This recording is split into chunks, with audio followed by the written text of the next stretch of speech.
Greetings, citizens from the rolling hills of the bluegrass. So, like always, I'm watching someone else.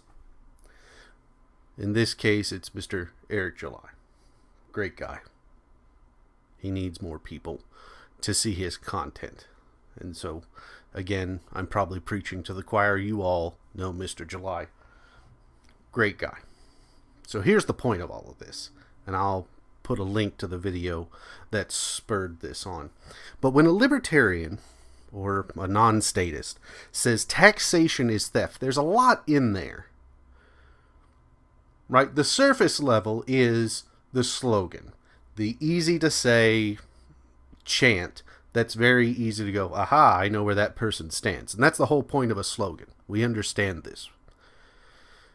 Right? That's the reason why, pigs in a blanket, fry them up like bacon, is one of the current Antifa slogans that they like to put out. They're very polite people, I understand. Anyways, when you say taxation is theft, what do you mean? What is meant by that? It's meant that there is someone outside of yourself that is saying the fruits of your labor are owned in kind by everyone around you. You have no input into that. No one else came over to where you were working or helping you move your fingers on the keyboard or swing the hammer. No one came in and helped you.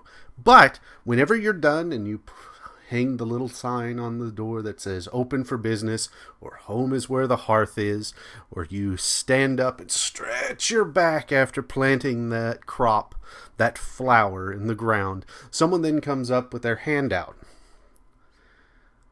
and says, pay me. Well, you're going to look at them and go, well, who the heck are you?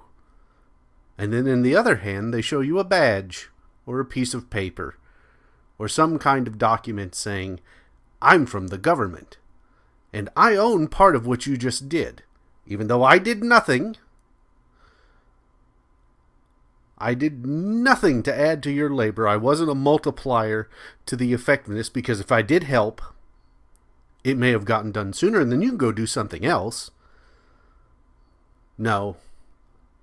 They come in after the fact. After you've done something. And say, money please. Well, I'm not going to pay you anything. But you have to. This piece of paper says that you agreed to it. Well, how did I agree to it? Well, you were born here. Oh, okay. So just being born in a locality gives them the right to take your labor away, or a part of your labor. Anything without your agreement to it. Your assent to it. Yes, and that's how it works. Now there's elements to this where you go, okay, well then how would society function? How would we pay for things? And this hundreds and hundreds of people have argued this over and over again. But they're missing the point.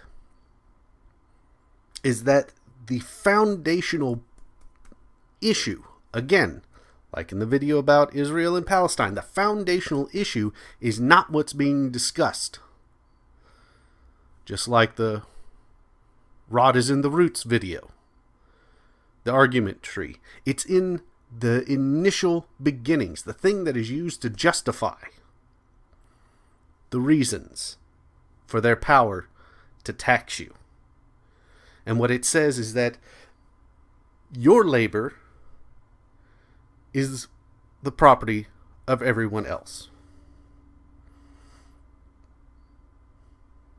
Now, it doesn't take much to let that sink in, but take everything that you do in your day-to-day life. Your property is owed to everybody else. And that's the reason why the left wing and the socialists and even the right wing people who are a bunch of corporatist shills, they do the exact same thing because they believe your labor is their property. And when you believe someone else's labor is your property without compensating for them or taking the compensation they're given for their labor Why, that's tax slavery. And I'm throwing that right back in the faces of the socialists and the communists out there who talk about wage slavery. What about tax slavery? Wage slavery, you can escape. You can live on your farm. And unfortunately, you can't with property taxes. Haha, more taxes. You can't go to your farm and just work your little life and, live a subsistence living. You can't do that because they say property is theft. So if property's theft, why can't taxation be theft? If wage slavery exists, why isn't tax slavery something? And the whole point of this country was right. Let's say it with me now. This is one of those things that gets pointed or beaten into our heads in school.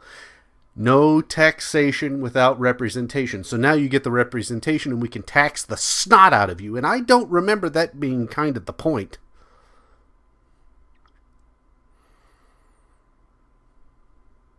You didn't fight a revolution.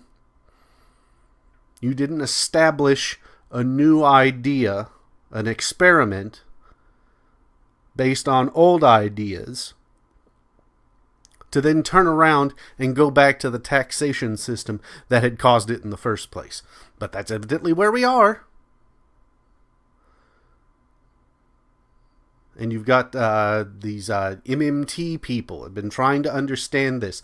There's a video of one of the big proponents of MMT arguing with an Austrian economist. And he gets to a point in the Q&A where people are like, well, how will you do this? Well, and he's like, well, you do it like we do now at the point of a gun. There's a man at the back of the room with a gun who says you have to do this. Now, that might have been a flippant moment. He may not believe that now. I don't know. But in that instant, he said force was the only reason taxation is right. So understand, the only reason taxation is good is because we have a weapon and you don't. And we're going to make you do it. There it is, folks. The naked aggression, saying the quiet things out loud, as they say now. The stuff you're not supposed to mention to the common person. There it is. That's why taxation is theft, is because it's known to be. It's given justifications. It's given reasons, really good reasons, honestly, why it should be done. But a good reason doesn't make something right, just, correct. It's the reason why these laws, they turn into these word salad Goldberg machines. All you wanted to do was move a cup from one table to another, but then they create this massive mechanism of whistles and bells and pulleys and ramps that little balls move down and tracks and everything, just to make a mechanical arm take a cup and move it over to another table. And they're fun to watch, they're exciting, they're interesting, people want to study them, look at the little eccentricities and the little things that make it go, oh, look at this little mechanism here. But in the end, the goal, the reason for this machine's creation was to move a cup from one table to the next. And that's the justification. Those are the reasons. No, the reason for taxation is not to help society. The reason for taxation is the person at the back of the hall with a gun.